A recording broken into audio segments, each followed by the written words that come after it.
Good morning and welcome to 365 Days of Amazing Stories with Theo Mayer.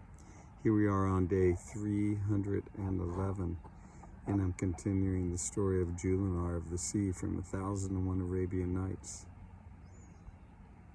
King Badir, what a life he's leading. One kind of strange event after another.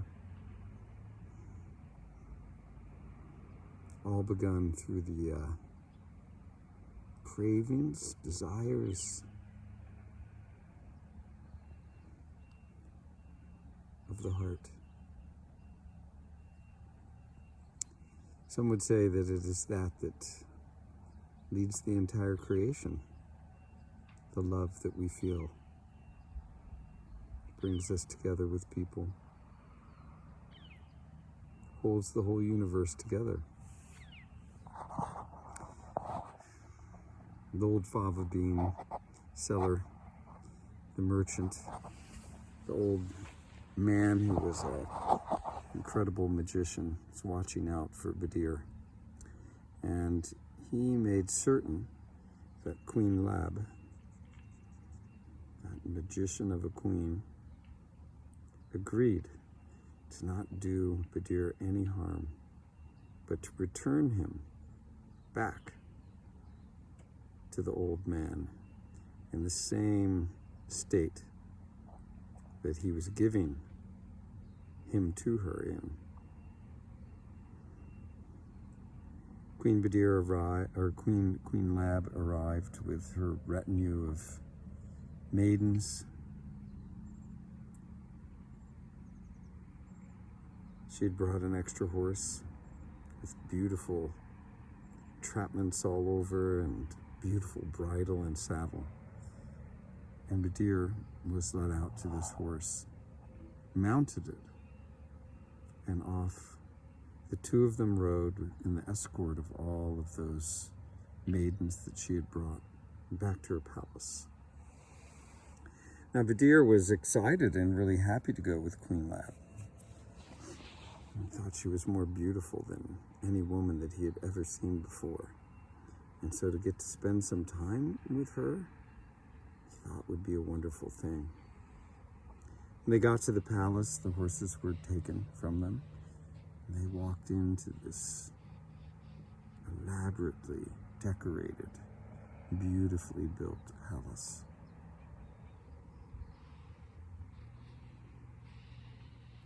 Queen Lab sat down on a couch and had King Badir sit next to her. And soft, soothing, beautiful words she spoke to Badir, kissed him on the cheek,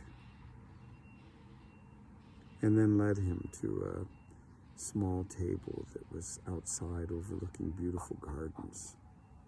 And here she had many of her maidservants present food to them.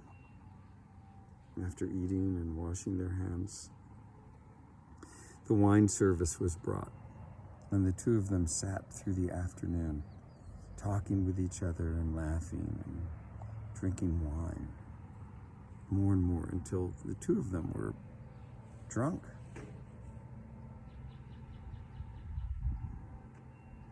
Well, she sent her maids away, and as evening fell, the two of them enjoyed each other's company. Perhaps it was the most enjoyable company either one of them had ever had with each other, for they spent a long time with each other until dusk had come, evening had fallen, and still they were together in each other's company. Eventually, hunger overtook them, and Queen Lab again called to some of her maidservants to come and bring them food and drink. They laid down together, sleeping through the night, a beautiful canopied bed. And in the morning, they got up and went to the baths that were in a very special place in the palace. These baths were unusual in that there were 3 different levels of baths. In the first one, the water was warm. In the second one, it was cold. And in the third and the lowest level, the water was quite hot. And the 2 of them went from bath to bath, enjoying the sensations over the body and the effects that it has on the circulation to go from one temperature to another. Afterwards, they dried themselves. There was a place that they could sit in the sun, which they did. And then they were perfumed with scented waters and clothed in the finest of clothing. Badir, even though he had lived in luxury, he had never experienced anything like this and was quite taken by it. Day after day, the 2 of them experienced this blissful life with each other.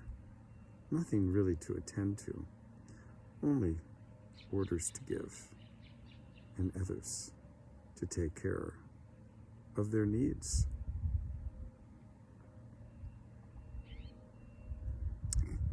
At the end of 40 days, Badir thought this would just go on forever. But he awakened one morning and Queen Lab was not by his side. We'll stop the story there and find out, where did she end up going?